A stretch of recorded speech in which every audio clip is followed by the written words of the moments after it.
time to welcome in Gabe Morency to make sense of this card for us. Well, guys, the prodigy returns. At 38 years old, BJ Penn returns. And, BJ doesn't need the money. We know he has money. He doesn't need the accomplishments. He's already accomplished everything already. Obviously, he's driven by a competitive spirit and drive to compete again. Yet, I just can't buy into this, guys. And BJ Penn, everyone's asking me around the network, everyone's asking me on the street, hey, Morency, does BJ Penn have a shot?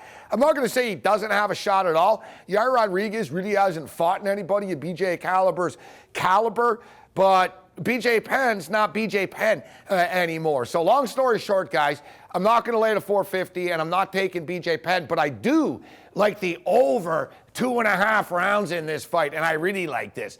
Listen, we don't know what we're going to get from BJ Penn, all right? You don't know.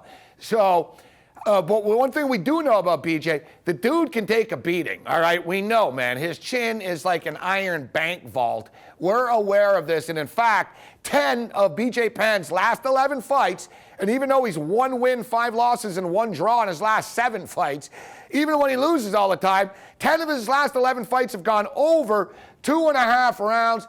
Meanwhile, Rodriguez, 5 fights in the UFC, 4 of them have gone the distance, so 1 knockout. All right, so 4 to 5 distance, 10-1 to the over. We're going over 2.5 rounds minus 110.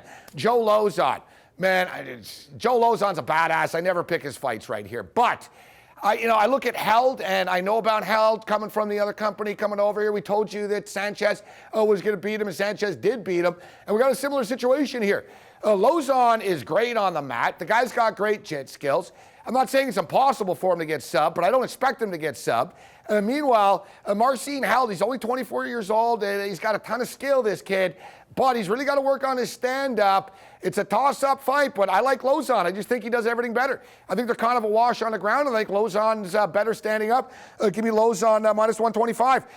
Tough fight here with Saunders and McGee. Time flies, doesn't it, man? Seems like just yesterday McGee was the ultimate fighter and all that type of stuff. Well, it's been 7 years and 11 fights later, and he's inconsistent. He alternates wins and losses all the time, and he's coming off a win against Dominic Steele. I like the consistency factor of Ben Saunders. And Ben is a sneaky 4-1, guys, in his second stint here since he's returned.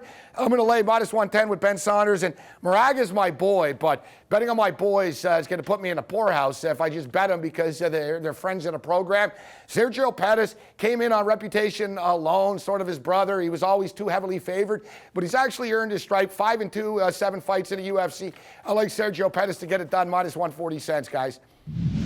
Thank you, Gabe. And now we take a look at our picks as sanity prevails on the left portion of the screen. Yair Rodriguez, my pick to win. How dare you? Over BJ Penn, as these two voting with their hearts. God bless them. BJ. Joe Lauzon, we are all picking Ben Saunders, and then split on our flyweight fight as myself and Robin picking Sergio Pettis, while John Randine believes that John Moraga will snap his 2-fight. I don't believe that. I'm not 100% sure. We had the luxury of calling. Let's get a pie graph up there. What percentage of you believes Moraga will win, and what percentage of your brain believes Pettis will win? How can a good red-blooded man be anti-BJ? That's what I ask. Yeah, I know. It's we understand. It's because of the flash and because of the. Well, I know a lot of people when they look at BJ Penn's career, they look at his last 7 or 8 fights. That's just not BJ Penn. It is a lot. The fact is he is a savage, and he should have been fighting at 145 pounds his entire career. But this is a guy that decided to test himself in different weight categories. If you've been around Nick Diaz, if you've been around Rory McDonald, these guys are absolutely enormous. We had a very big John Fitch who laid a beating on BJ Penn. In the third. I don't think, and BJ Penn looked very, very good. Go ahead. First of all, did you say it's because they've been looking at his last 6 or 7 fights? Because that's a lot of fights. I wonder if I should change my bet. No, I'm cheering for BJ. There's one blind spot John Ramsey has. It's towards age and not believing fighters ever age. It's just the natural progression of things, John Ramsey. Still, we will find out what occurs Sunday night. Tune into the prelims here on Fight Network, 8 p.m. Eastern Time. Main card, TSN 5 has you covered with BJ Penn making his return after 2.5 years as he meets Yair Rodriguez in your featherweight main event. Enjoy the fights.